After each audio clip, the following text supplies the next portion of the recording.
The Choctaw Nation is one of the oldest continuously documented indigenous peoples in what is now the American South, with a territory that once covered most of present-day Mississippi and substantial portions of Alabama, Arkansas, and Louisiana.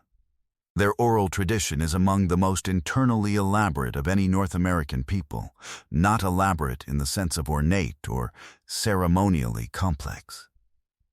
Though both of those things are also true, but elaborate in the sense of architecturally layered, a tradition that distinguishes carefully between different categories of story, assigns different stories to different contexts of telling, and maintains within its structure a set of accounts concerning the deep past that it treats as historical record rather than mythology, regardless of what those accounts describe.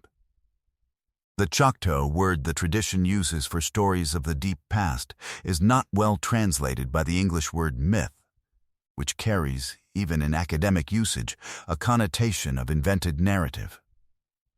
The closer translation is something like the account of what was before, which places those stories in a temporal category, events that occurred in a time prior to the present arrangement of the world, rather than a literary one. Henry Clark Halbert was an Alabama-born educator and historian who spent the better part of his adult life living and working among the Choctaw people of Mississippi, those who had remained in their homeland after the forced removal of the 1830s, when the Treaty of Dancing Rabbit Creek compelled the majority of the Choctaw Nation to relocate to Indian Territory, in what is now Oklahoma. Halbert taught school in Choctaw communities for decades, learned the language to a working conversational level that few non-Choctaw of his period achieved, and accumulated over the course of his long engagement with the community a body of recorded oral tradition that he understood, correctly, to be both irreplaceable and endangered. The older speakers who carried the deepest layers of the tradition were dying, and the pressures of assimilation, mandatory English education, the suppression of native language and ceremony, the general cultural grinding of the late 19th century were accelerating the erosion of what they carried. Halbert published some of what he collected, in collaboration with the historian T.H. Ball, in a historical account of the Choctaw that appeared in 1902 and remains a foundational document in Choctaw studies. But the published account represented, by his own reckoning, a fraction of what he had gathered in his field notebooks, and those notebooks, 31 of them, covering more than 2 decades of interviews and observations, are where the account that concerns this piece lives. The notebooks were donated to the Alabama Department of Archives and History in Birmingham following Halbert's death in 1916, and they have been known to scholars in the field since that time, though unevenly studied. The relevant material is distributed across 3 notebooks from 1903, cross-referenced in a way that suggests Halbert returned to it multiple times and considered it among his more significant recordings. The man Halbert identified in his notebooks as his primary source for this particular body of tradition was an elder he called in his notes Solomon Tubby, almost certainly a name conferred by the mission school system, rather than a Choctaw name. Since the practice of assigning English names to Choctaw children in school was standard by the late 19th century, and the given name Solomon appears multiple times in the mission records of central Mississippi. Halbert described Tubby as being in his late 70s or early 80s at the time of their 1903 conversations, which would place his birth in the early 1820s, before the removal, meaning he had been born into a Choctaw community that still maintained the full depth of its traditional knowledge structure, before the disruptions of the removal era and its aftermath had begun to thin that structure in the ways that were already visible by the time Halbert encountered the community in the 1870s. Tubby had received his traditional knowledge from speakers older than himself, born in the 18th century, and those speakers had received it from others in the same way. What he carried had been transmitted across a chain of human memory that extended, by the time Halbert recorded it in 1903, several centuries at minimum, and, depending on how the tradition itself characterized the depth of certain accounts, considerably further. What Tubby described, over 3 sessions that Halbert recorded in detail in the notebooks, concerned a category of being that the Choctaw tradition distinguished clearly from human beings, from animals, and from the spirit world, a distinction Halbert noted as significant because the Choctaw cosmological framework he had studied over decades had precise categories for each of these, and what Tubby was describing did not belong to any of them. The beings were physical. They were present in the material world. They left marks on the landscape that could be observed, and were observed, Tubby said, by people who came after them and found those marks without knowing what had made them. They were large. The scale Tubby conveyed through the descriptions that Halbert translated was on the order of something that could step over a grown pine tree rather than around it. Though Halbert noted that Tubby's language on the matter of scale was not imprecise, but rather deliberately relational. He described the beings in terms of their relationship to specific landscape features, several of which Halbert recognized as actual locations in central Mississippi. And the scale implied by those relationships was consistent across all 3 sessions, and they were associated with fire, in a way that Halbert found difficult to render in English, and spent considerable time in his notebook trying to work through. Fire was not something the beings carried or produced or controlled in the way that humans carry, produce, and control fire. The relationship was described differently, as a property of the beings themselves, the way that a living body has warmth, except that in this case the heat was of an entirely different order. Halbert wrote that Tubby used a Choctaw construction that he translated provisionally as they were what fire came from, and then crossed out the provisional translation and tried again. They were the source of the burning that happened before people learned to make burning. He crossed this out too, and wrote in the margin that he was not confident the English language had the necessary structure for what Tubby was describing, and that he would think about it further. He did think about it further. A later notebook from the same year returns to the problem, and Halbert's best final formulation was, fire in the Choctaw tradition of deep time is not a technology, but a condition. And the beings Tubby described were beings in whom that condition was, in some original sense, resident. This framing resonates with something that comparative mythologists working in the late 20th century have documented across a substantial range of indigenous traditions from multiple continents. The association of a class of primordial beings with heat or fire as an intrinsic property rather than an acquired tool. The Norse fire giant Surtur, the Hindu Agni, the Maori Mahuika, fire as being rather than fire as technique, is a recurring cosmological concept, and its recurrence across traditions that have no documented historical contact has been one of the more productive puzzles in the academic study of world mythology. The Choctaw version that Tubby described is distinctive in several respects, however, and those distinctions are what make Halbert's 1903 notebooks worth the attention this account is giving them.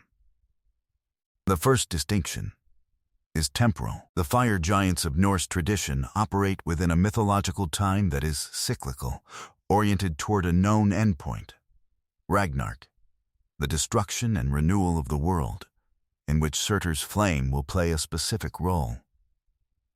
The beings Tubby described exist in a linear past, a period before the current arrangement of the world, after which they were gone, and the world that humans inhabited began. This is not the world of cyclical myth.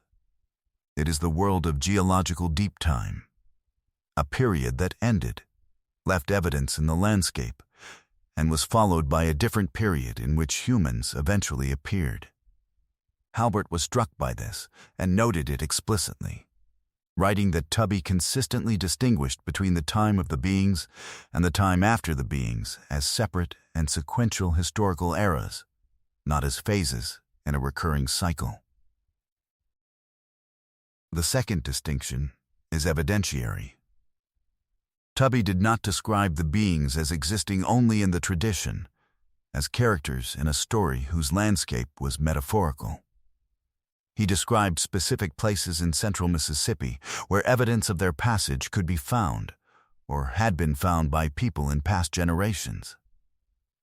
He described particular formations of stone that had been attributed, in the tradition's account, to the being's movement through the landscape, not as artistic or ceremonial works, but as incidental consequences of their presence. The way a large animal leaves tracks and disturbed ground in its wake.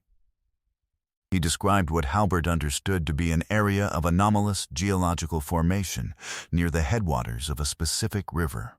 Halbert gave the river's name in Choctaw in his notes, but crossed it out without providing an English equivalent, with a notation that suggests he had been asked not to record the location in a form accessible to outsiders, where the soil had a burned quality to a depth that farming had never resolved, and where certain plants that grew elsewhere in the region did not grow. Halbert was not a geologist, but he was a careful observer, and he visited the area Tubby described within a month of their conversations. His notes on the visit are brief and do not contain the detailed natural history observations he brought to other site visits, which suggests he was being careful about what he wrote down. What he did write was that the area was as described, that the soil had an unusual color and texture he had not observed elsewhere in the region, and that the local Choctaw families who farmed adjacent land avoided the area and had names for it in Choctaw that he translated, with evident hesitation, as the place where it happened and, separately, the place of the old burning. He did not submit the site visit notes to any publication or correspondent. They remained in his private notebooks.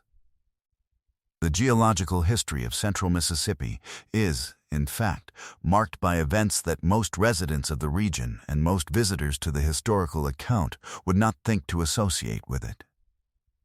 The Mississippi embayment, the broad structural downwarp in the Earth's crust that underlies the entire lower Mississippi Valley, including the river itself and the surrounding lowlands, is one of the most seismically active zones in North America, producing the New Madrid earthquakes of 1811 and 1812, which were among the largest seismic events in recorded North American history, and which the Choctaw witnessed and described in contemporary oral accounts that have been documented. The embayment's geological history extends much further back. There is evidence of significant volcanic and hydrothermal activity in the region in the geologically recent past, meaning recent in geological terms, which encompasses timescales well within the range of human occupation of the region. Certain anomalies in the soil chemistry of parts of central Mississippi have been attributed by geologists to hydrothermal alteration, the chemical signature of heat penetrating from below, changing the mineral composition of the soil in ways that persist in the landscape long after the heat source itself is gone. Halbert was not in a position to connect these geological facts to Tubby's account. The scientific understanding of the Mississippi embayment's seismic and volcanic history was not available to him in 1903, and even if it had been, the connection between geological events and oral tradition was not a framework that Anglo-American science of his period would have found credible. What he was doing instead was something more modest and more durable. He was writing down what he was told, and he was taking it seriously enough to visit the landscape features described. And he was noting what he found there, without forcing the findings into a conclusion he could not support. This kind of record-keeping is unglamorous and produces documents that sit in archives for decades without anyone particularly wanting them, and it is also the most reliable kind of record-keeping there is. The third distinction in Tubby's account, the one that Halbert returned to most often in the margin notes that thread through his 1903 notebooks like a secondary conversation with himself, was what he called the being's relationship to time. Not their age, which the tradition described as preceding human memory entirely, but their relationship to time as a property of experience.